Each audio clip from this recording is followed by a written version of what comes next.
Pascal. You are now rocking with that dude Pascal. We be going wild, Haitian in the building, so original. Got the haters catching feelings. Get your hands up to the ceiling and keep them held high. Cause St. Louis isn't ready. Forget about it, goodbye. Hold on, we just saying hi. Five somebody, rise up. Weekdays, catch us live. Somebody, let's go. Good evening. Good morning and good afternoon, everybody. Welcome to the Pascal Show. Hope you guys are all doing well out there. We got some things we got to talk about. We got some breaking news, everybody. I know some of you guys are already hip to the stuff that's going on here, but we do have some crazy updates that are going on right now as we speak. It looks like, let me do that again. It looks like we have the suspect surrounded in his own home, if I'm correct. Okay, so we got some updates. We're going to be looking at this. This is pretty crazy, to say the least, but I appreciate all y'all for being here. Hit that like button down below, please and thank you. Please, please, please and thank you. Hold on, let me show you what I mean. Let me show you exactly what I mean so you guys can see proof positive that some ish is going down right now as we speak. Hold on one second. Boom, there it is. Hit that like button down below. This is breaking, okay? And from my understanding, okay, I'm gonna have to fix the title of the show, but we do have some updates here really, really quick. I'm gonna be playing this in a second, but hit that like button down below, please and thank you. Don't forget to hit that subscribe button if you're watching on YouTube. If you're watching on Facebook, hit that follow button. And also, please, if you appreciate my hard work and talking about everything that's going on under the sun, all under the sun, literally, okay? If you like the variety, please be sure to just consider becoming a member of the Pascal Show family simply by hitting that join button down below if you're watching on YouTube. And if you just want to support the channel even more, you can also go and become a patron on patreon.com/the Pascal Show. Okay, guys, let's get into this. I'm gonna have to fix the title. Because technically they're not surrounded. They have not surrounded his home, but they have surrounded him. He is surrounded. It's not his home, but apparently it's the home that's in connection to him. But I'm seeing here on the screen as well that they're saying police have surrounded the suspect's home. So that's something that I'm still trying to understand and grasp a little bit. But let me play a little bit of this. Like I said, this is all breaking news. Hello to every single last one of y'all. Thank you guys so much for coming in. Okay. From my understanding, it looks like there could be negotiation going on right now. They could be negotiating, but they said that they put out flash. I don't even know what they're called. Flash grenades, flash bombs, whatever they're called, to basically try to get into the home or get into the place that this suspect, Robert Card, is in. They were on loudspeaker, basically trying to get him to come out and surrender. He is surrounded right now. Apparently, he is in a home that's in connection to him. It's not like he's at somebody's home against their will. It's not like he invaded somebody's home, but from what we understand right now, he is out here in a home that he knows very, very well. Another piece of information that I do want to point out as well, and I'm going to let this a flashbang. Thank you, Go Bull. Thank you. You know what I'm saying. I ain't law enforcement. I'm just a guy who tells stories. But they're using flashbangs and all that. Apparently that was happening earlier when they were surrounding this particular area. And now they said that they have found an S note. Let me just say that too, if you get what I'm saying. They found a note that apparently was addressed to his son inside his actual home. So they did go search his home, and inside that home, they found a letter basically because he was getting ready to do the unthinkable to himself. Just so you know. I'm going to play a little bit of this here, okay? Because I'm still gathering some information. Like I said, there's a lot of information here. And it sounds like, it, as we already know, and as you see in the screen right here, ABC News is letting us know that police have surrounded him, but they're saying it's his home. I don't think it's his actual home, but like I said, I think it's all semantics. Okay, he's inside a home, and apparently he knows the people that own this home. Okay, so let's get into this. Let's play a little bit of this really quick. Okay. Even went through this thought press earlier once we learned about Hit the water, number one. boat Let me know ramp, you guys can hear etc. this. I mean, did he have some sort of getaway plan? But the suicide note, assuming it's legitimate, sort of counters that he knew that this was going to end in his death and probably at his own hand. All right, Brad Garrett, we always appreciate your insight. If you could stand by for us, I'd like to bring in ABC News law enforcement contributor Jared Berguan. He was police chief in San Bernardino, California in 2015 when a mass shooter killed 14 people at a holiday party. Thank you so much for joining us tonight. I'd like to just start out by getting your impression from the police activity we're seeing right now. Well, it certainly is interesting. It's an interesting turn of events, and obviously, we are very much riveted to the hopes that they have the suspect and that they've got him contained, and that hopefully this is going to come to an end soon. There are a couple things from a tactical standpoint that come to mind. One is what was described as the team being there, it being relatively low key. Then it appeared that they were leaving, and then they quietly went back. That could very well have been a tactic.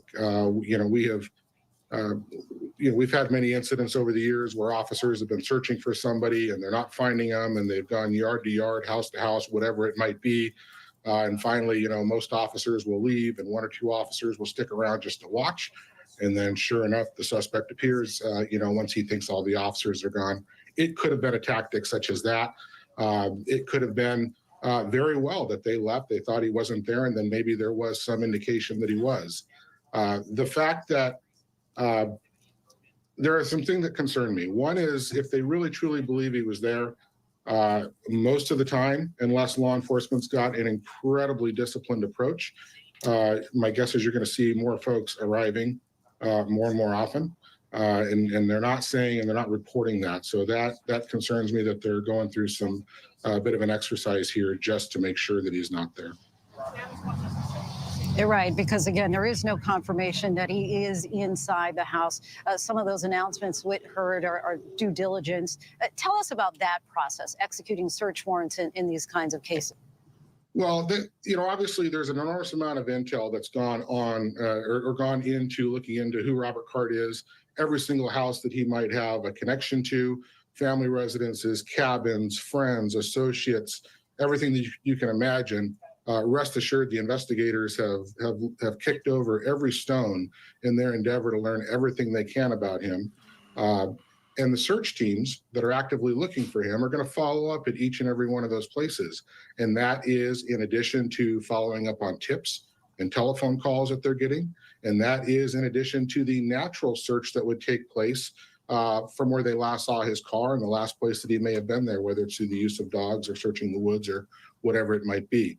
It is a painstaking step-by-step process that will continue until they have exhausted every single lead, every single bit of information that they have, or until the trail goes completely cold.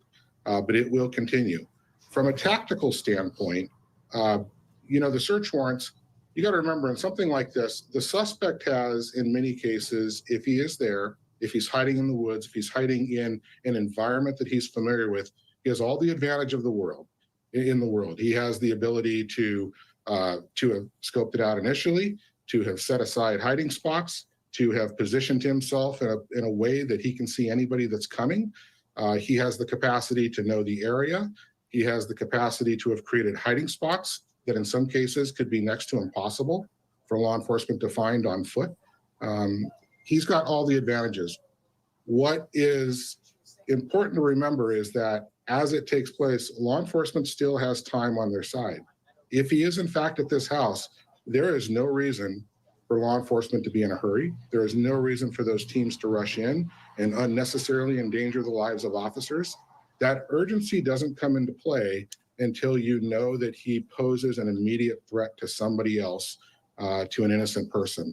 Other than that, law enforcement has all the time in the world to, and this thing could go on for days if they wanted to. All the time in the world. Before I let you go, just want to get a sense of at what point, though, would they decide to breach the house, to go inside? So you're going to have a tactical commander. Somebody's going to be in charge of that scene, and somebody's going to have the authority to ultimately make the decisions. They have their protocols.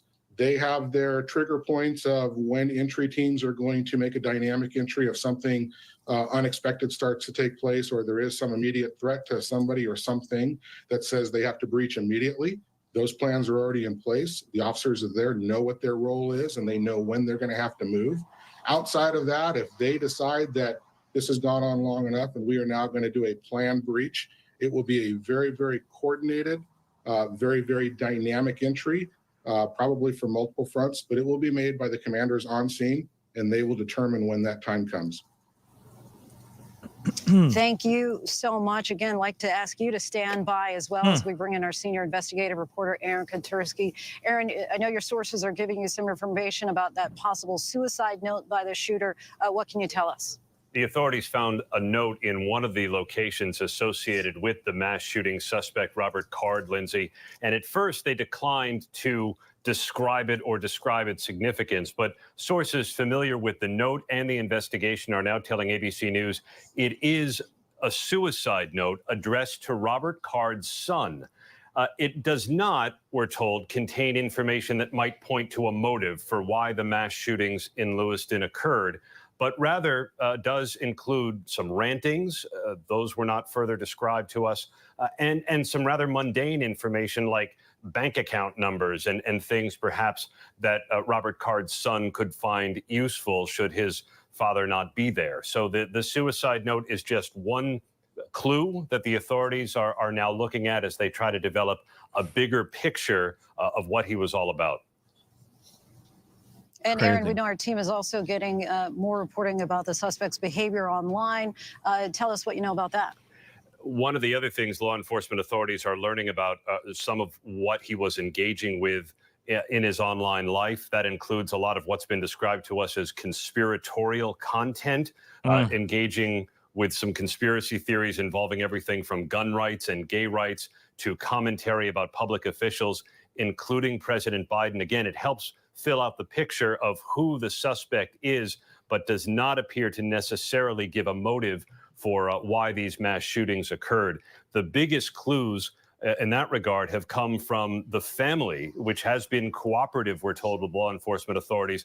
Lindsay, the sister of the suspect, told the authorities that when she first heard about the shooting and the initial location at the bowling alley, she thought that her brother may have been going after an ex-girlfriend. So one possibility here that authorities are trying to investigate is whether this mass shooting somehow initiated through a domestic dispute.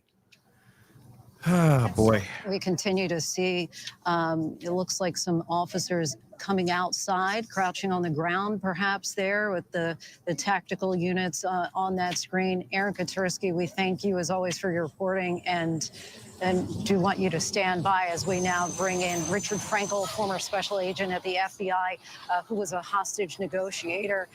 Richard, just give us a sense of your thoughts as we're watching the situation unfold. So, you know, what they're doing right now is exactly what they should be doing if they either know he's in there or they don't know he's in there. It's going to be the same approach because as was previously stated, you know, time is now on the side of the investigators at this scene. There's no need to rush in at this scene. I'm sure they're doing other things at other scenes. They're still looking for him because it's unconfirmed that we have the subject in this house. But at the scene, at the house, they're going to take their time. They're going to continue to act as if he's in there, even if they don't know. So you probably have a hostage negotiator who's the one who you've heard call into the house and will continue to have a conversation with whomever is in the house, if there is anyone. It's going to be one-sided. but it's going to be something that you have to do, because if there is somebody there, you want that person to know that law enforcement is out there, they're not going away, and the only way for this to end peacefully is for you to talk to this person.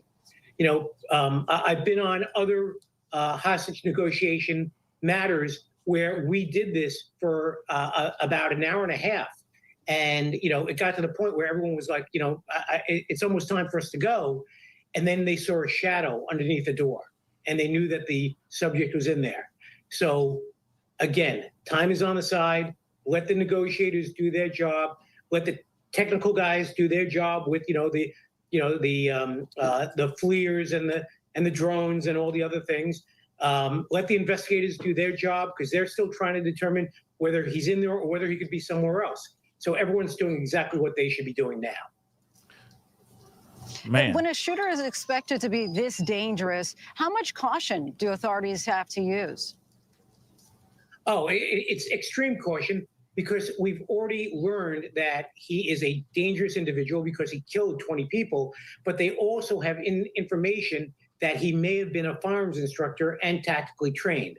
And because of that, now he's not just armed and dangerous, he's armed, dangerous, and actually, like effective, or he is a true gun aficionado who knows how to use those weapons. So when you approach that person, you want a team that has trained for that and is ready to deal with somebody who is this armed and dangerous. So you're going to want a SWAT team. You're going to want one of the tactical teams from, one of the other federal agencies. HRT may be on the scene, which is a hostage rescue team out of Quantico, Virginia.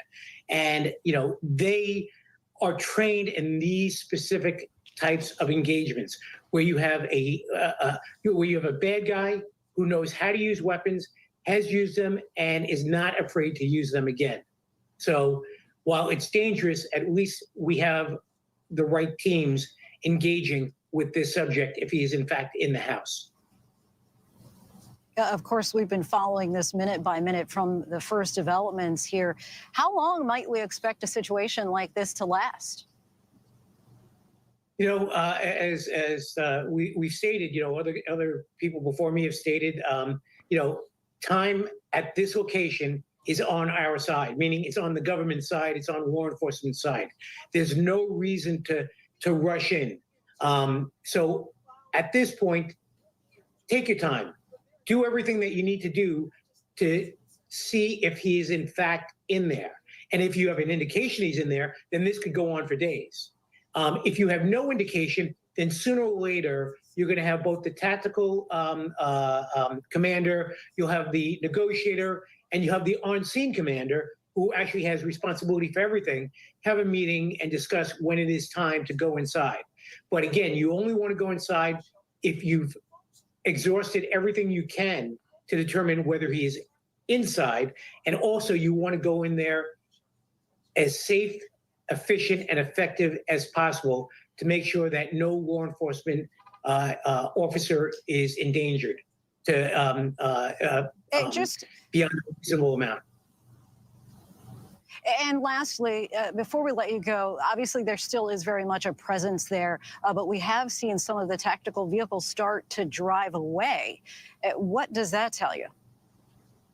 Well, it could be a couple of different things. First, they may be deciding, okay, we've got the right amount of people here. We don't need this many people for this assignment, and let's have the negotiator do his job.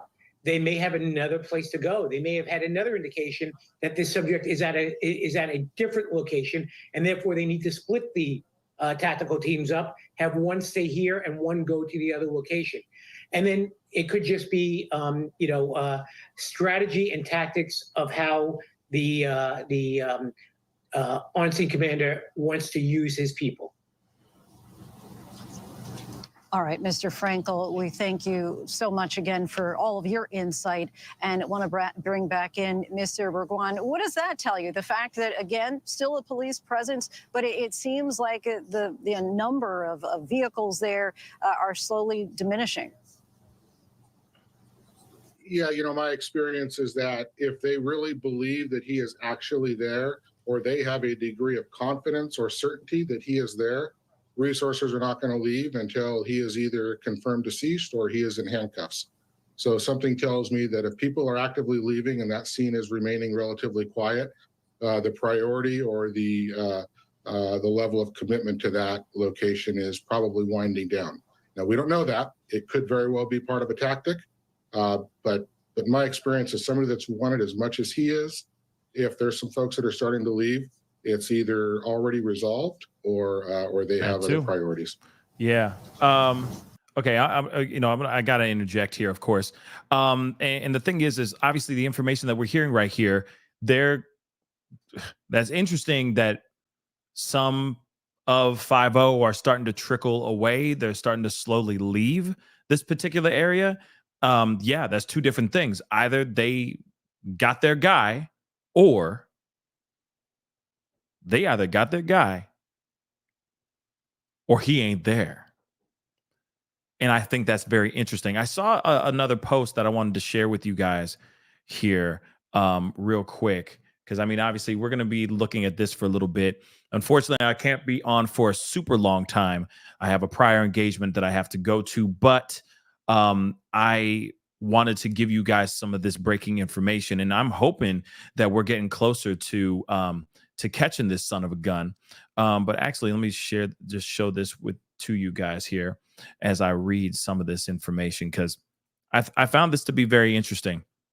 And these are comments that were made on various channels and various social media platforms. So I would just take this with a grain of salt. But they said, well, one, I want to say the area that he is at, they're saying it's his home, but then I'm hearing elsewhere that this is a home related to him. So I don't know how, take that with a grain of salt, just so you guys know. But one thing I will say, if this is his actual private domicile, if this is his actual property, and if he is really that paranoid, if he's been putting out things of conspiracies and all that, wearing the tinfoil hat type of stuff, being very vocal online, etc. If he is the guy that I think he is, I hope that they're treading very lightly throughout that entire property. I'm talking about the land outside of the house and inside the house. The whole doggone thing could very well be booby trapped. Let's be real. Okay, yes, I said booby trapped, like this is the Goonies or Home Alone, but you never know. Now, they were able to go inside the home. That's the one thing I have a question about, because I'm still trying to understand this, because they said that they went inside his home and they found an S note. They found an S note, if you get what I'm saying. And it was addressed to his son. And of course, I have to use these code words, guys. That's just unfortunately how the cookie crumbles on these platforms. All right. They found an S note that was written specifically for his son. On that was all this other extra information, blah, blah, blah. We don't need to know all that. But what is interesting to me, and the reason why I'm saying I got questiones, is because they were inside his home. And now they're outside of his home and going, hey, wait a second. We have the place surrounded. Come out with your hands up type stuff. So if they were inside his home and this is actually his home where they found the S note, why would they be on the outside now? Like, wait, we found the note. Come out with your hands up, sir. No, that doesn't make sense to me. Now, does it? So clearly, from what I'm hearing and from what other people are saying here, there was somebody who's commented on Facebook on this live that was going on. They said that there are 2 locations that they're yelling for him to come out with his hands up. One at his parents' house on Meadow Road, and a second is up the road from them, the person who made this comment, on the East Borough Road, and helicopters are back again. So just so that we can get a better understanding of what the hell is going on, they're out here. They went to his home, but apparently they went to another place. And it sounds like this could very well be his parents' home. That's what I meant by home. The home that he's at is in relation to him. Okay. So this is very, very interesting. Let me just play a little bit of this just to hear what they got to say here really, really quick. Like the assault rifle used to carry out this crime. We don't need to hear that crap. Okay. We already saw this bull. All right. All right. We already saw this bull. All right. We did. And it was just, in my personal opinion. Okay. We don't need to see that. All right. But there is some more information that I want to share with you guys as we sit and wait for more information. But one thing that's very interesting I want to share with you guys is this article here. They're saying they descend on his home after loud bangs were heard nearby as manhunt for this mass monster. There's no other way to call it. He's a monster. I don't give a damn. Who took the life of 18. Okay. So let's get into this a little bit. All right. A standoff is taking place at Bowdoin.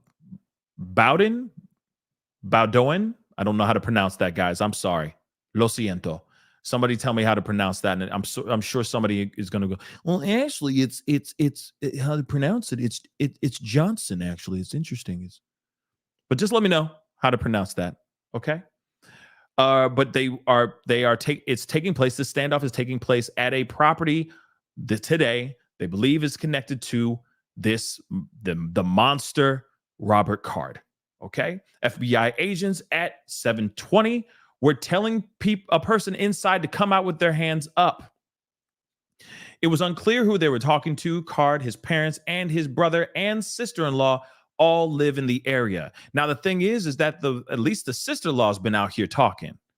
She's been out here squawking like a mug, telling people about everything, about how he was hearing voices and how he got these new hearing aids that are, I guess, very, very strong to the point where he started hearing things. Okay. So a Maine State Police source said or told CNN that the orders to come out with your hands up were quote unquote standard and refused to comment on who was inside. The agents, using a bullhorn, told the person to come towards them and asked if anyone else was inside. Helicopters were overheard and drones. Connor Clemente, a reporter, local news, said he heard the FBI ordering Card himself to come out of the house. He tweeted that he heard, "Robert Card, you are under arrest. We know you're inside. Come out with your hands up. We don't want anyone to get hurt." They've been there since the sun was out, guys. Okay. Yeah, I mean, like literally, Goofy Girl just said bionic ears. I mean, come on, this man literally was hearing people's thoughts. It's almost like that. Like they were so strong that he could hear the future. It's insane. Okay. But he was literally saying, according to his sister-in-law, he was claiming that he was hearing people talking ish on him at these local places. But now I'm hearing other stories and we heard from the news just a second ago, that this could be all over an ex-girlfriend? Over an ex-girlfriend for real? He picked up that firearm and walked into all those locations over an ex-girlfriend. So it's not only just him hearing voices, it also has to do with an ex-girlfriend. Ay. Come on, y'all. It's Bodon? Bodon? Okay. Bodoin? That's what it looks like to me. But anyway, very interesting that they're saying that this could be over Bowdoin. Okay. Thank you. Bowdoin. All right. Because this to me looks like Bedoin. Right here. Bedoin. But anyway, Bowdoin. That's fine. All right. But we already know he's been on the run. And again, this is all very interesting stuff. Let me show you a little bit more. His sister told law enforcement officials that this 40-year-old Army Reserve firearms instructor could have targeted the bar and just-in-time recreation bowling alley in Lewiston in hope of finding his ex. So he literally took this firearm and said, I really hope I run into whatever her name is.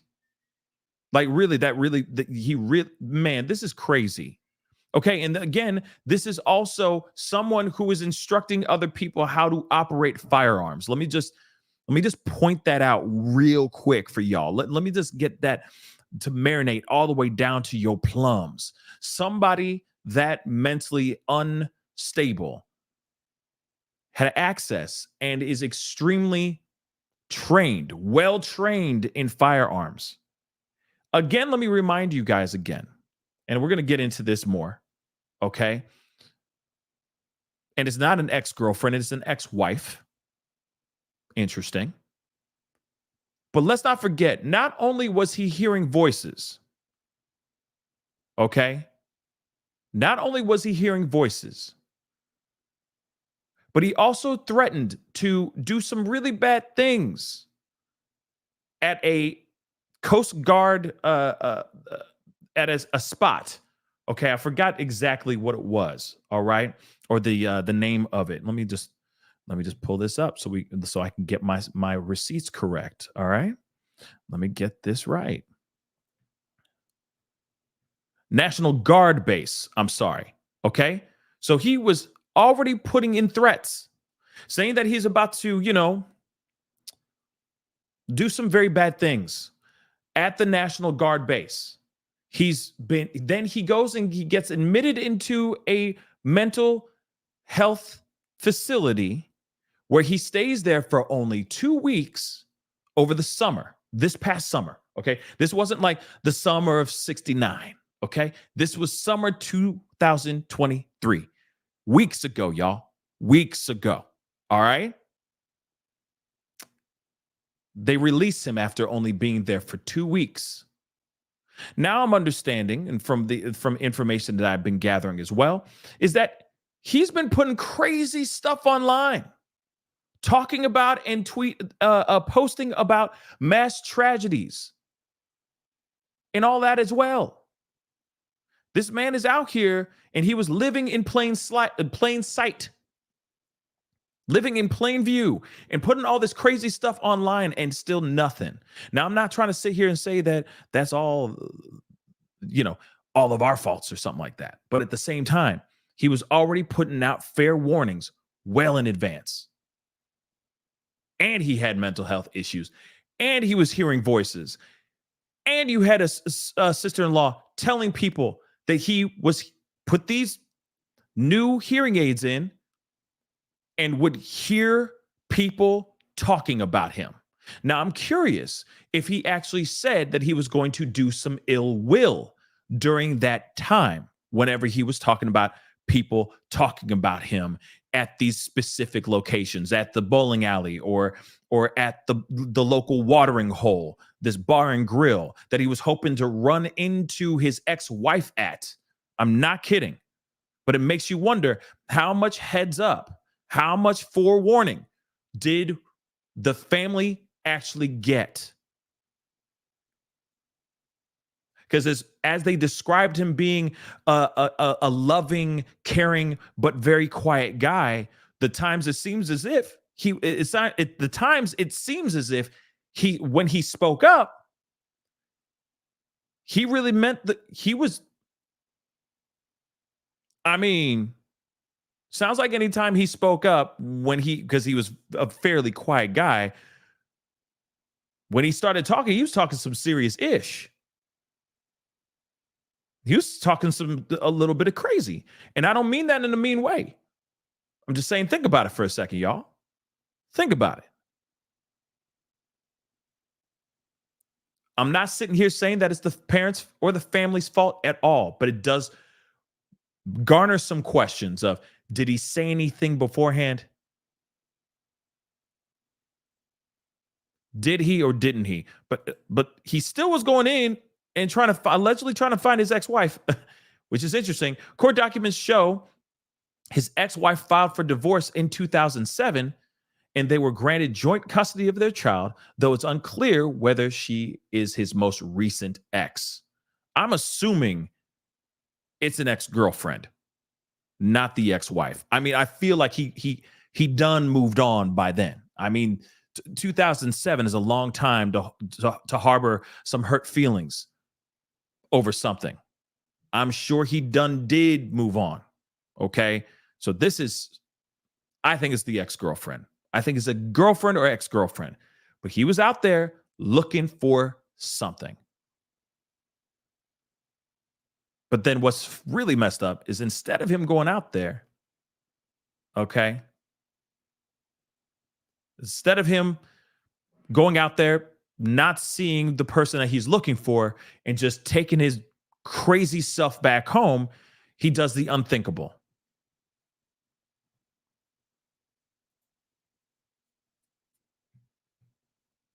And opens fire on a whole bunch of very innocent individuals. It's pretty crazy, guys. Let me play a little bit more of this for you guys. Like I said, I mean, I'm hoping he's there. But if they're saying that 5-0 is starting to back off, that's not good news. Let's take a watch. We don't know for what reasons. And they have exacerbated in recent weeks for, again, we don't know why. And that's what sort of built up. And that's what happens, particularly in shooters that have, a severe mental health overlay. A lot of these shooters have problems, but maybe not to the degree it appears that Mr. Card may have. And it's the system is not, I guess what I'm trying to tell you is the system is not really designed to deal with people like him. If it's not, and I said this earlier, if it's not specific about a threat, they tend to treat it, as a mental health disorder, which it obviously is, but there's no mechanism to keep track of where he is and what he's doing, or in this case, what weapons he might have. So I understand why the senator said something about yellow flag. I'm not sure it would have worked because of the cumbersome nature and the extent of the investigation you have to conduct to actually do something as far as seizing somebody's weapons. We've talked about the suicide note. We've talked about the family offering their any information that they can to investigators. At what point do we now move on? Where investigators, what are they looking for now to try to finish, I guess, completing the circle here of what they know of the suspect? So has he posted anything online? Has he talked to anybody, even in the rants that may have occurred when family members or others were around him? Is there anything in what he is saying that connects to what he is alleged to have done? You're going to look. Did you hear what he just said? Didn't I just say that? I think he was watching the show before he actually went on here. He just watched a little bit of what I just said like 15 minutes ago. Just saying. But I feel like that's a very obvious thing. It's a ground ball comment. Clearly. Would the parents, family, etc., wouldn't they even know a little bit of something? Like, yeah, he's been saying some crazy stuff for a while, guys. Yeah, he's been saying all kinds of stuff, mumbling under his breath, saying this, this, and this, but we just kind of let it go because we just thought it was just crazy Robbie, crazy Bob, just being crazy, being all Bob, It ain't Bob if he ain't talking about some weird conspiracy. Bob, you Bobby, you know what I'm saying? Just saying. There was fair warning, guys. There was fair warning. I'm sorry. I still feel for the family and all that, and they are not the bad guys here. Let me make that abundantly clear. But at the same time, dag nabbit, they heard things. He was putting out breadcrumbs the entire doggone time, and then everything came to a head, and then this tragedy happened. This is not a person that should have been out here teaching people going, here, this is an AR-15. This is how you aim and fire the AR-15. This was not somebody that should have known how to do any of this stuff. And he put it out there on social media. He put it out there in front of the families and all that stuff. I don't care. If I got to talk wireless on this mic, I will. I don't care. This man gave breadcrumbs and then some.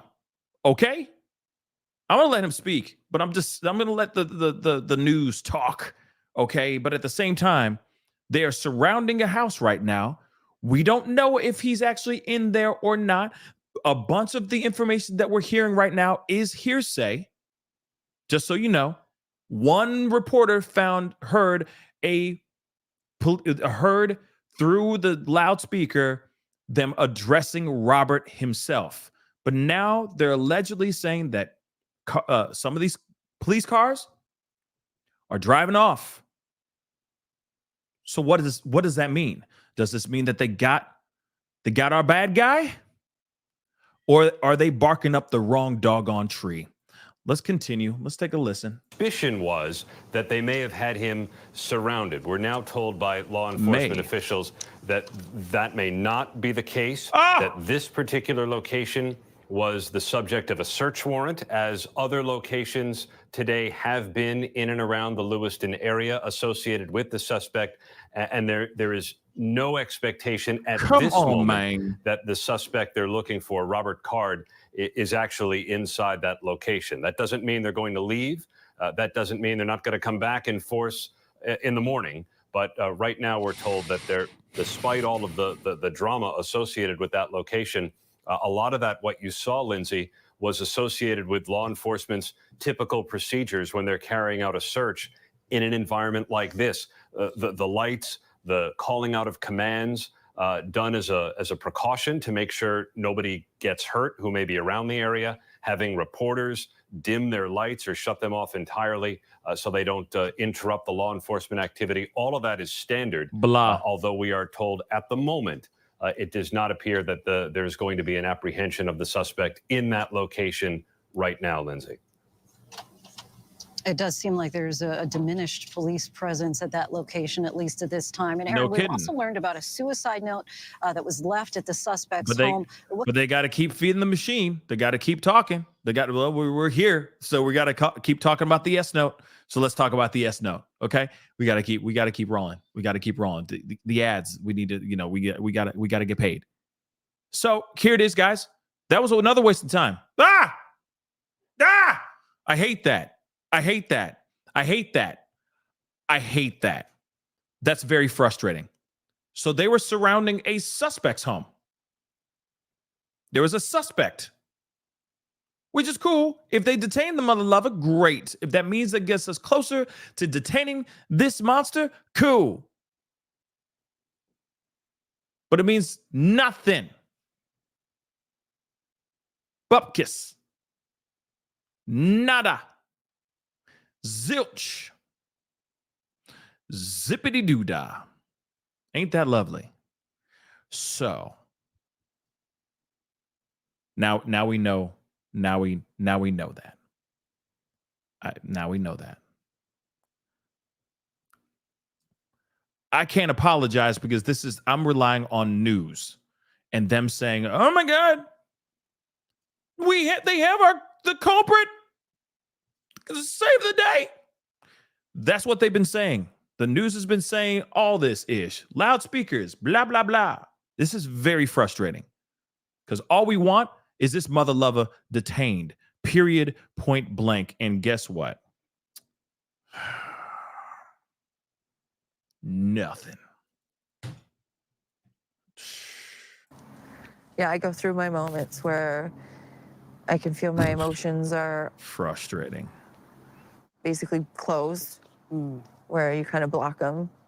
And then other moments where you let the feelings come in. Mm-hmm. But it's a very surreal thing. Surreal. How have you been explaining this to Tony? The sad part of it is Tony and I got lost in the scuffle. So I didn't know where she was. So I didn't get a chance to really talk with her that well or that much till this morning. And I asked her how she's feeling and how she's doing, and she seems to be doing okay, surprisingly better than I thought. But I also can tell that she hasn't really processed it yet, that she probably doesn't understand the intensity of it all. Tony, how did you describe it a little while ago? Like a horror movie. Can you just explain what happened from your perspective last night? I saw someone get shot, and I saw blood splatter everywhere, and they just fell off their chair and they weren't moving. And then one of the bowling coaches said to like get over here, because I guess he knew what a gunshot sounded like. And so I ran out the exit. I didn't know where my mom was, and I ran with 3 other people to Subway. And so there were a lot of kids, right? Because it was a kids bowling league. Yes. Right? And so did a lot of the kids run out too? Were you able to see that? I wasn't sure because I was near the candle pin section. There's like big balls, a little, like I think 4 lanes of big balls. And I was bowling and I couldn't tell if like there was other people like going out, like getting shot. All I saw was that one person and I just ran. And what were you screaming? Were you crying? I was trying to stay a little bit calmer, so I wasn't like really hyped up. But then when I realized my mom wasn't following me, I kind of started crying. And then when did you see Mom? Until this morning. This morning. And what was that like, seeing that Mom was safe? Happy. Yeah. So Mom, tell me about, from your perspective, you're taking your daughter out for a kids bowling league on Something we do every Wednesday. Ordinary Wednesday It's an night. ordinary Wednesday.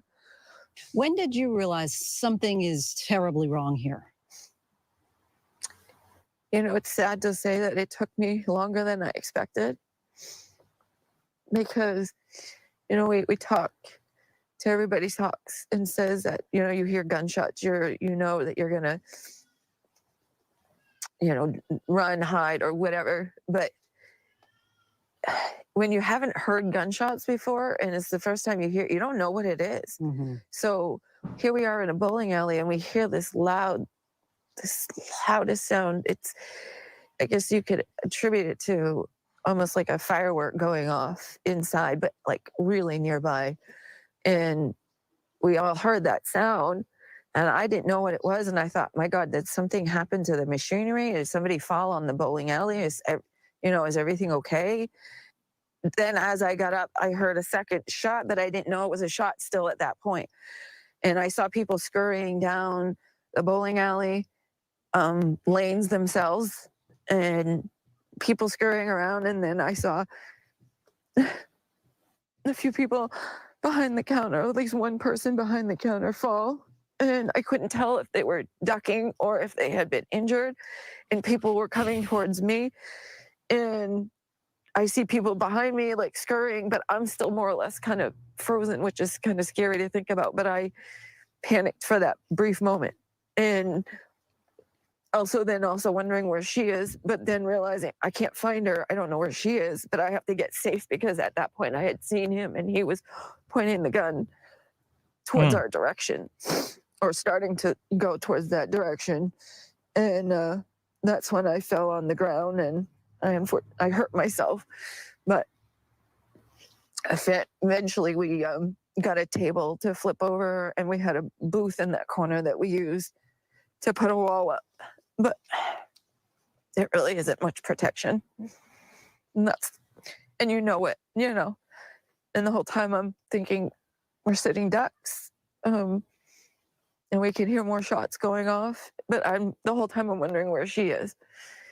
And I called 911 at some point. I didn't know where my phone was at that point. It had flown. And one of the kids that bowls with us, he was laying behind me, and I used his phone to call 911. And there was another couple of individuals in our group where we were hiding that had also, I guess, tried to reach 911.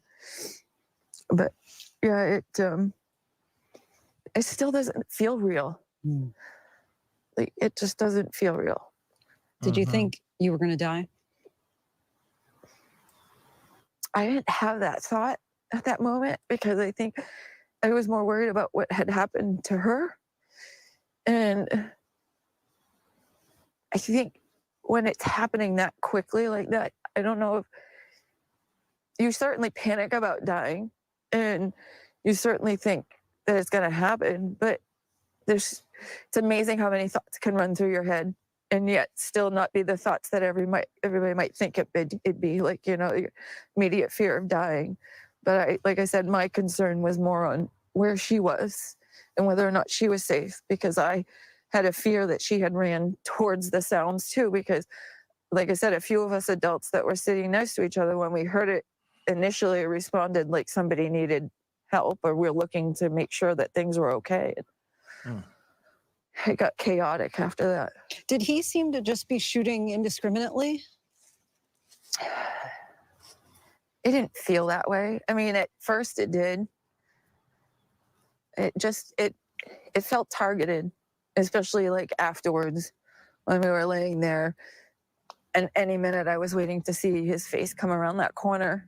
And that was the most daunting part because I'm laying there on my back, face, you know, on my back, laying flat. And there's a table in front of me, but I've got nowhere to go. I'm just sitting there and I can still see the corner and I'm like, he's going to see me if he comes around that corner. And we could hear some scuffling and a few yells, but we didn't know what was going on because of where we were hidden. But he took all his aggression out and I don't know, it felt targeted. It felt targeted at that direction. And the people who unfortunately lost their lives. And the sad part of it is all the kids were right there at the entrance.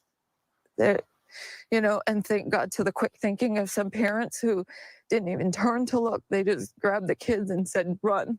And an employee who works there helped them hide behind the bowling alley, and behind everything. There's apparently an office space there, and they barricaded themselves in there.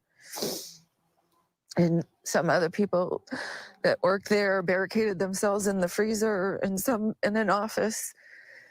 And I mean, most of us were out in the open, though. Tell us about your cousin. The sad part is I didn't know she was there that night. And I know she works there because we see her quite often when we go there. She was there, or I know she bowls too. And it wasn't until the end of the chaos when somebody says, you know, I need to find out how she's doing. And I'm like, oh my God, she's here? And I'm like, I don't see her. I don't see her outside amongst those of us who got out. And then I was told by somebody who was there that saw her. But she was the most fun person. She was always happy-go-lucky. And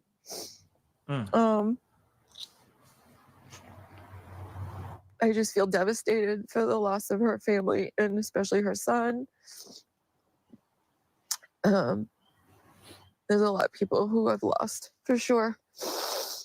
But she, with her being so close to the kids, I would like to think that she was doing something to try to help them. You know. What happened that you and Tony were separated all night? You know, during that whole thing, I didn't know where she was because, like I said, I was frozen there for a split moment. But when I looked for her, she had already bolted, which I already said to her, I'm like, you did the right thing. You went and got yourself safe. You know, that's fine. You know, keep yourself safe is what I've always said to her. You know, don't come back for me or for anybody. Always keep yourself safe. But so you've talked to Tony before about this kind of... Yeah, what to do if ever there's something, you know, not necessarily expecting it would be this, But, you know, if she's ever in an emergency situation with friends or whatever, is that she should always take care of herself first. And then if she's able to, and it's safe to take care of others. But I never would have thought this would be the conversations that I had been preparing her for, ever. Did you have a hard time going to sleep last night? A little bit, but I was really tired. And how are you feeling today? I feel better because I know that he isn't caught, but I know I'm still not there. The last question. I know he's not caught. Yeah. But do you feel on edge? Do you feel like he's still in the area? I did last night. I felt very vulnerable for sure last night. But yeah, I don't think it's going to take us a while, but I want to make sure we feel safe. And I don't want her to feel like this is the end. I want to make sure that she understands that there's a moment in our time and that life will move on. Yeah. And that we will get through this and things will be okay. We're going to try to get back to some normalcy as soon as we can and as comfortable as we can. So I can't thank you enough for talking with us, Tony. I appreciate it. I know it's not easy, but I thank you, and I'm so glad you're safe. Me too. Yeah. Tough thing. You know what I mean? A tough interview. And I commend that little girl for being so brave to, you know, sit down and, you know, rehash all that the day after is something else. I just kind of wish they did that inside somewhere. I feel so scared about knowing this guy's on the run out here that he just run up just randomly. I don't know. That's just me. I'd be like, can we do this interview inside real quick? Because we know this guy's out on the lam. So he might be right behind us right now. We don't know. He might be behind that tree.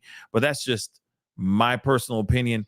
I am thankful that they did, you know, talk about it, because I feel that this kind of information is necessary. I think that we need to hear these types of stories more, because the more we hear these stories, hopefully that we'll hear less of them over time, right? We hear more of these stories. One, it gives everybody a fair warning and a fair wake-up call that we live in a time where it could be any place. You could be at the local ice cream shop, chilling in the cut, and all of a sudden somebody coming up and doing something crazy. You see what I'm saying? These people were bowling, for crying out loud. And now we have so many people hurt, so many people gone, and it's absolutely crazy. I think the more that we talk about it, the more this will inspire change. That's what I'm hoping for, dagnabbit. Change. And I'm not trying to get political on it. We already know that this is a problem. It has, and yes, I know some people want to take it and put it on that spin and turn it into a political thing. It doesn't have to be. This is seriously a matter of life and death. This has nothing to do with the right or the left, with Democrat or Republican. This has to do with all of our lives, even our kids, period.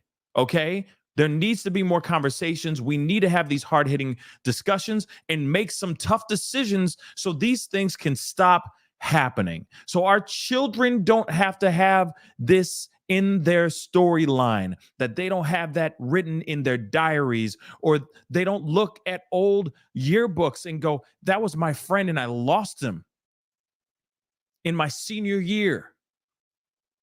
That kind of stuff is really happening to our kids. And that's insane to me.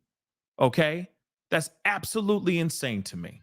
Okay? So again, it's very, very frustrating. All of this, it's very, very frustrating, because we have a lot of people, the people that we love, the people that we care for, that we are constantly worried about, because there is somebody out here lurking in the background, plotting. And I can't even believe I'm saying that, but that is actually true. It is absolutely crazy. It is absolutely insane. Let me play a little bit more of this video for you guys right quick, okay? These, the suspect knows that the shooting itself is the end game, and he knows, he or she knows, but in most cases he knows that he's either going to die himself or he's going to die in a confrontation with law enforcement when they get in there. And these are the reasons law enforcement trains to go in so quickly to confront that shooter. This is going to continue to be unique. This will be, in many ways, something that will be studied for a long, long time. I want to add one more piece. We've looked at a lot of these shootings that have happened in the past, and we understand that a gun in the hand of somebody that doesn't have any training, isn't good or proficient with firearms, can still be very dangerous and can still do a lot of damage.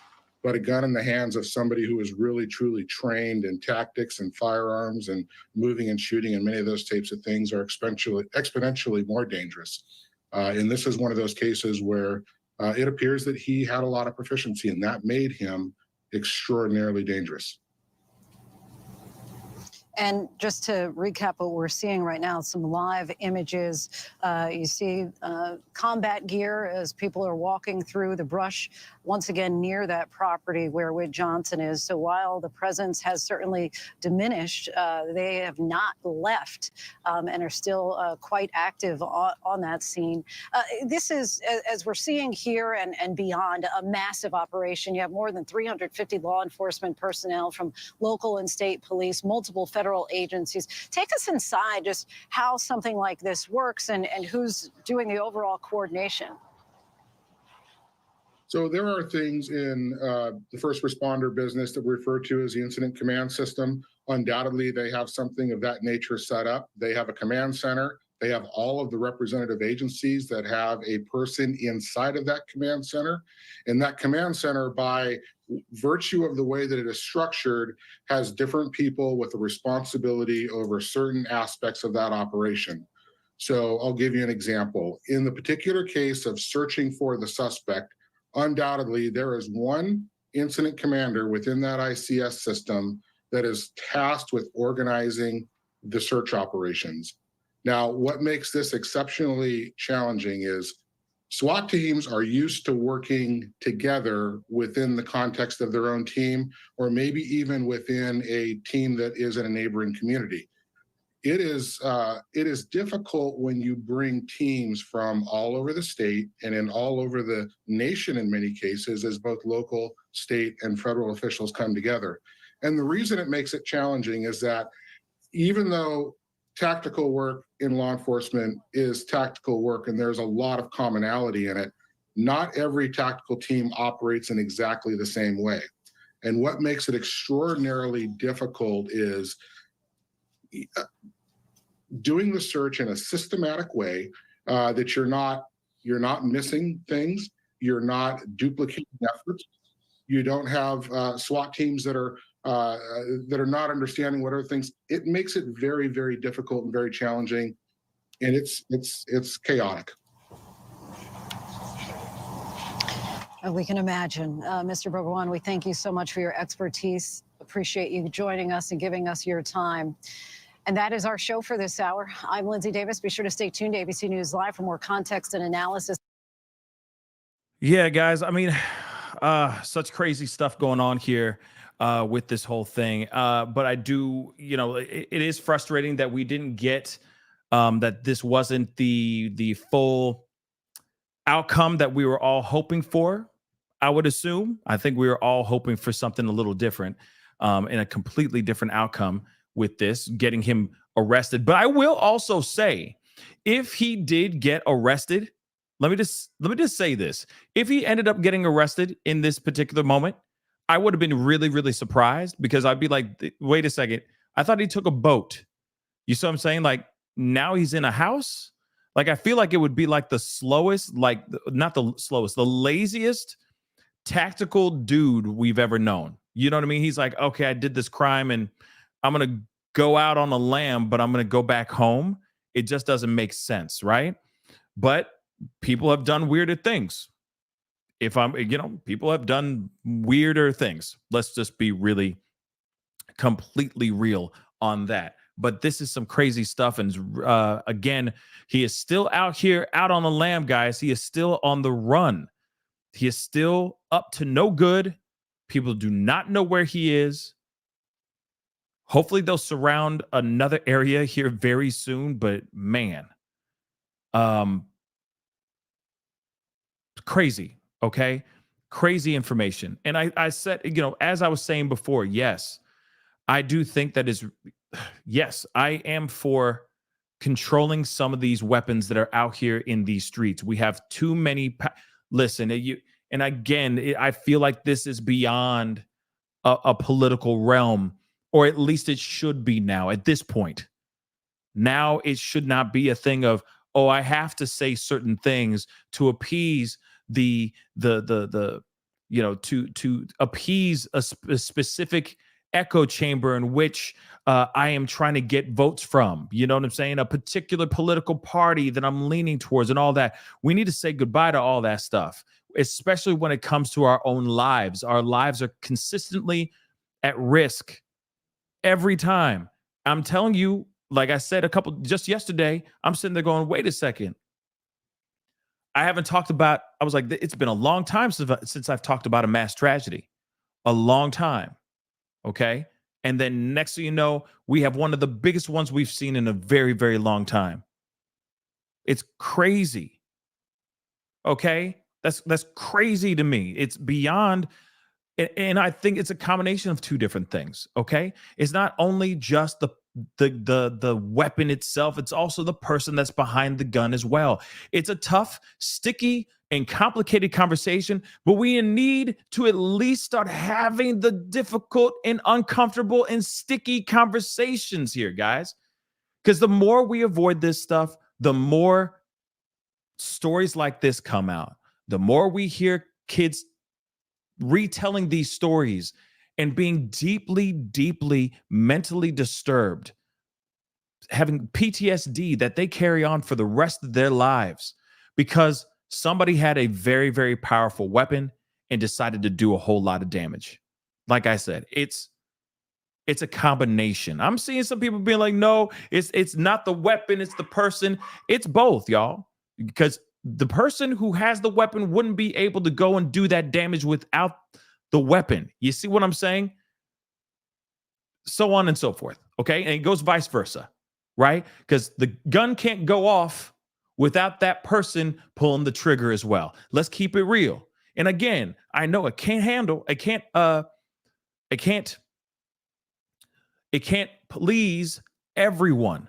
But we have to come down to some sort of agreement, to some sort of understanding, so less of this starts happening. That's it. People who are having some serious mental health issues are having way too many.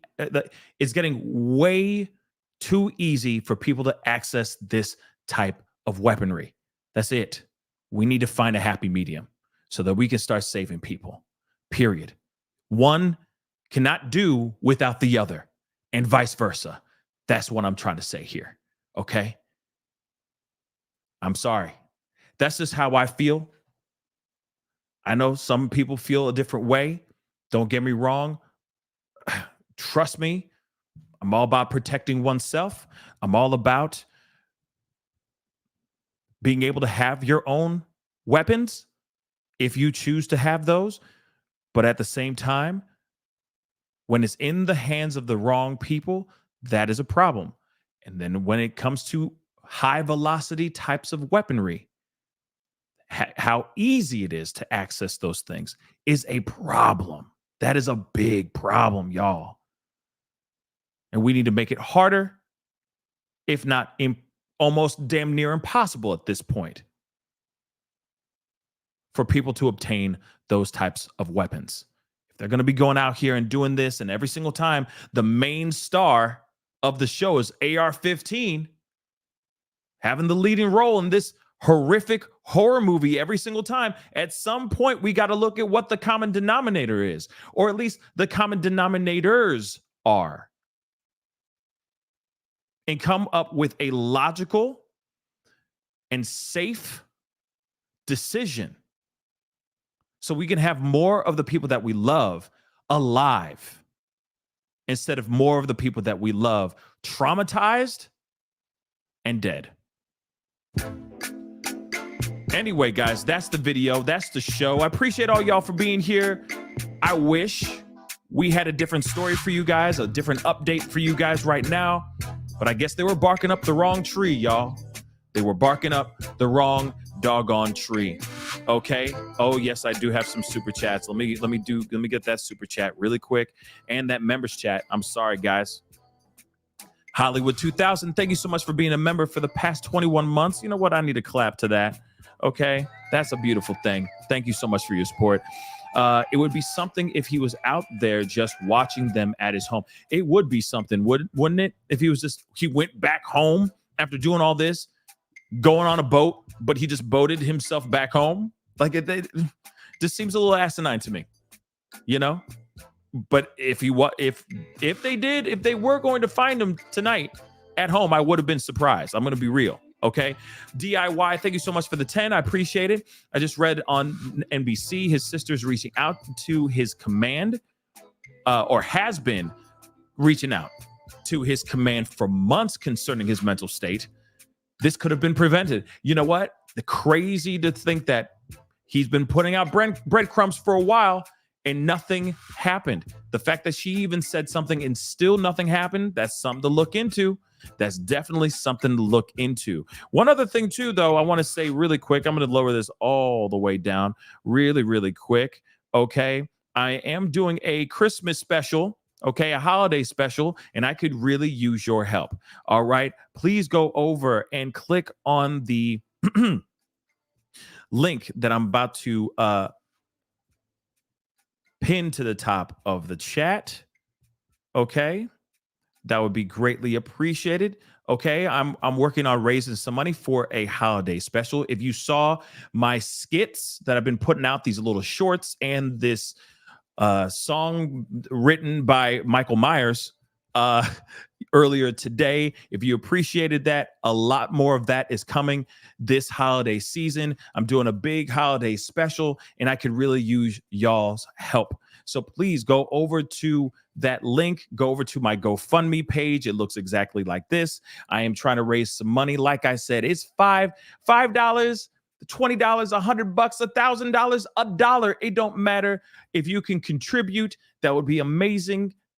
I'm trying to make a dream happen and also make you guys have a good time, laugh and feel good for a night. You know what I'm saying? And, you know, in the replay, when you watch the replay and all that, okay? I'd greatly appreciate it. So please go over to the GoFundMe link and please, if you can, contribute, okay? All right, guys. But anyway, I appreciate all y'all for being here. Oh, also the link for the GoFundMe is in the description box down below. So if you're going, oh, that link ain't working, don't worry. The link down there is working just fine too, if you want to contribute. Anyway, guys, I appreciate all y'all for being here again. Okay, hit that like button down below. Crush it. Make it scream out your name. Don't forget to hit that subscribe button. If you're watching on YouTube, if you're watching on Facebook, crush that follow button.